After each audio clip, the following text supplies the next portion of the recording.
Welcome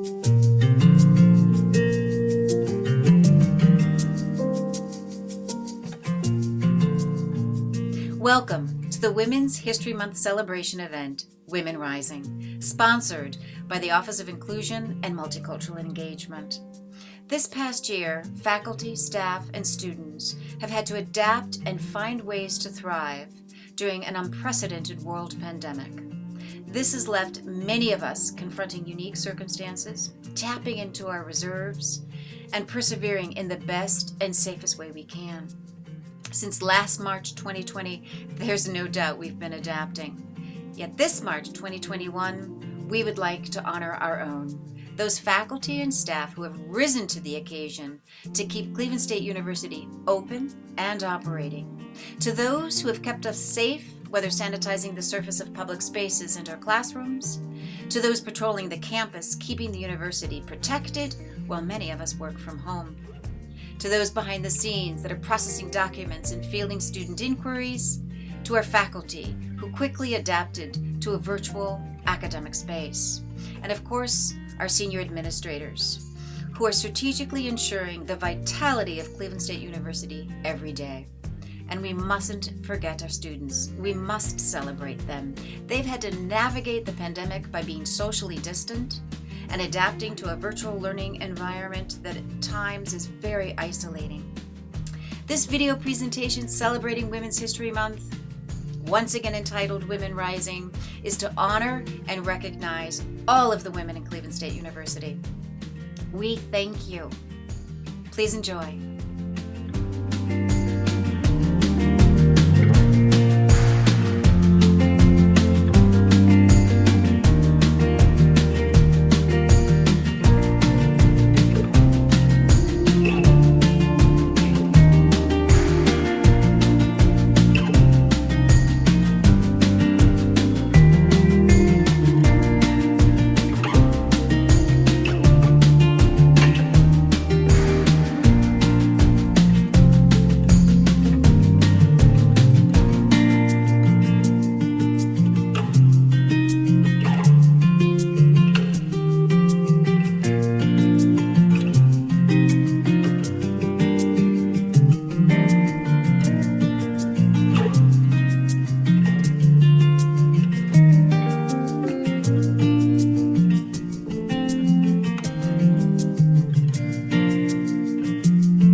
never thought, that about this virus now.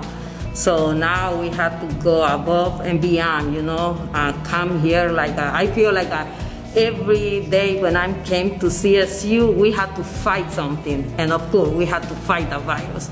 We had to protect our students. We had to protect our faculty. We had to protect each other, my coworker, I protect them, they protect me. We have kids here that they came here and they trust us. They believe in us, The message that I do have for the campus is keep doing your part.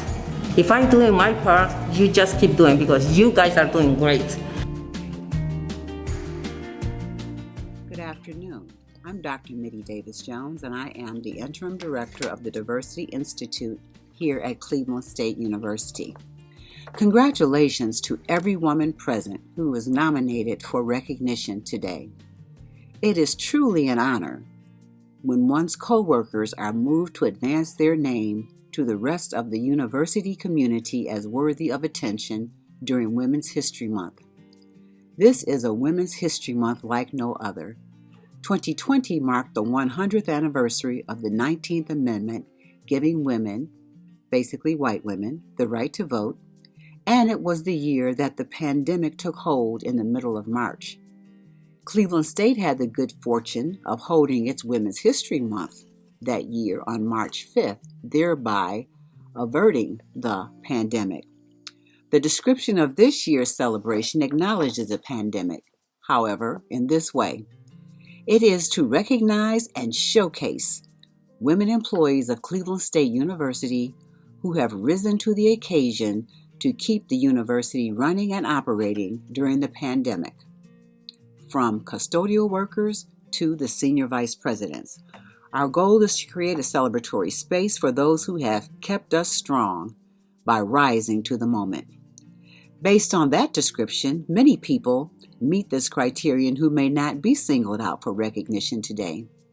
Nonetheless, know that your presence and contribution to this institution are vital and critical to its operation. I heard someone remark on public radio yesterday morning that the pandemic has brought attention to the critical importance of people who were previously unheralded while providing necessary support to others, who are now given the dubious title of essential workers. This includes teachers, child care workers, bus drivers, custodial workers, and many others. Those who are often underpaid and underappreciated. Women are bearing the brunt of the pandemic's effects, losing jobs, leaving jobs to care for loved ones, and still dealing with the wage gap, making 82 cents for every dollar made by a man. Depending on what happens on the other side of the pandemic, it has been predicted that women may remain at 1988 levels of workforce participation, where we are now due to the pandemic. In light of these observations, be on the lookout for such things as the Marshall Plan for moms and continued efforts to raise the minimum wage to $15.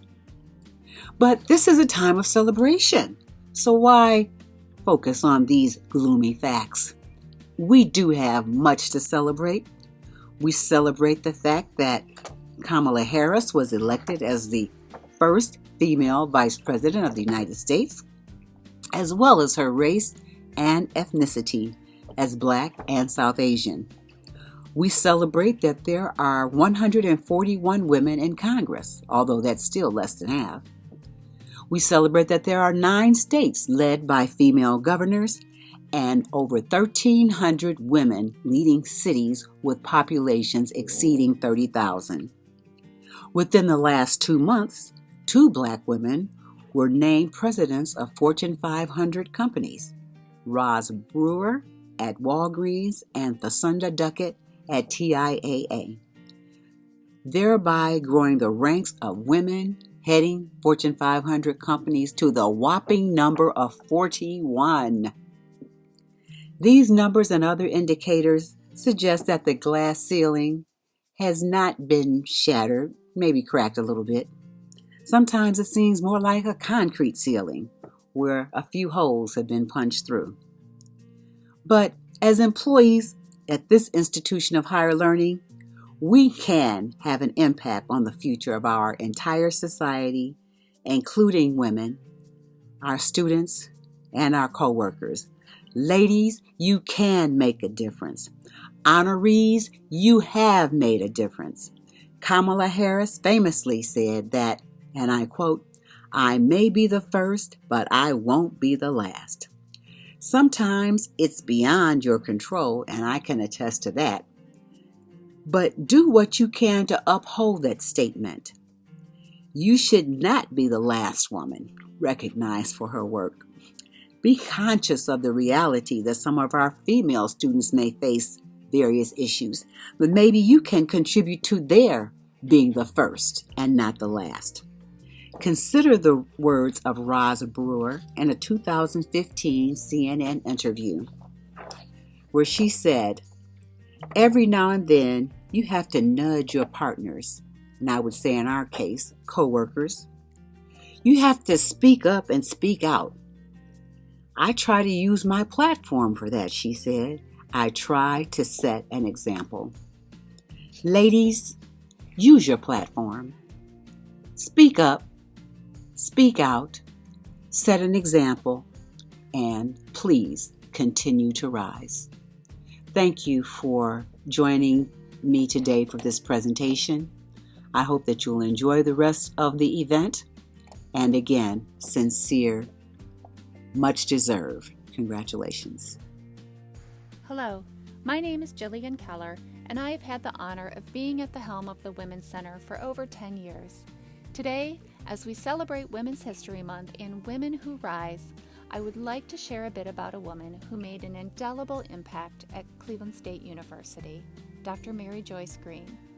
Mary Joyce Green was born on May 31st, 1928. She was the third of 8 children born to Matthew and Preetha Bowie. She was born in a town so small that it didn't have a zip code, so her birthplace is listed as Yellow Pine, Texas, the town next door. She and her siblings worked from sunup to sundown on the family farm, and at the end of the day went inside to a house filled with love, but with no running water or electricity. As you may have surmised, Mary Joyce was a very hard worker.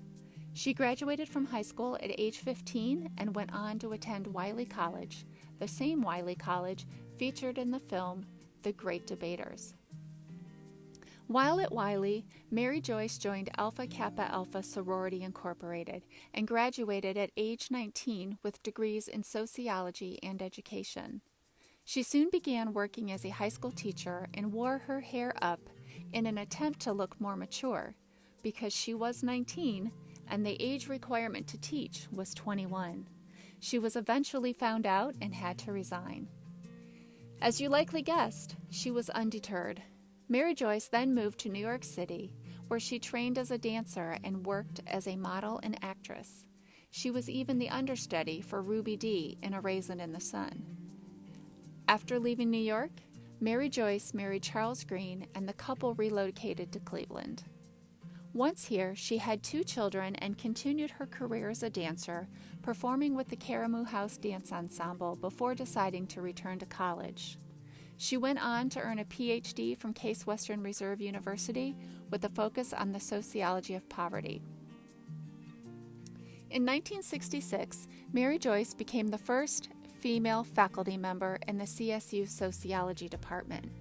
She also took on the role of modern dance instructor when she discovered that there were no dance classes offered at Cleveland State, but there was a new physical education building being constructed.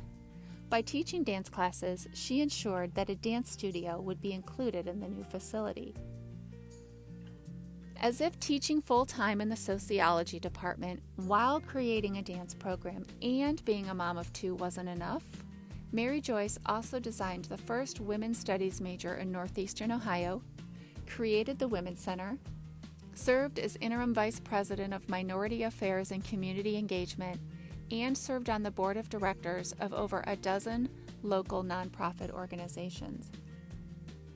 Upon her retirement in 2008, the Women's Center was renamed the Mary Joyce Green Women's Center in her honor. Dr. Mary Joyce Green passed away in September 2019 at the age of 91 but her legacy lives on in her namesake Women's Center in Berkman Hall. Dr. Green's belief that helping women overcome the obstacles of poverty as key to degree attainment still resonates so strongly that the Women's Center created Lift Up Vikes Resource Center and Food Pantry in 2016. Today, more than 20% of undergraduate students are also parents or caretakers of young children. Parenting students need a space to share their experiences and connect with resources.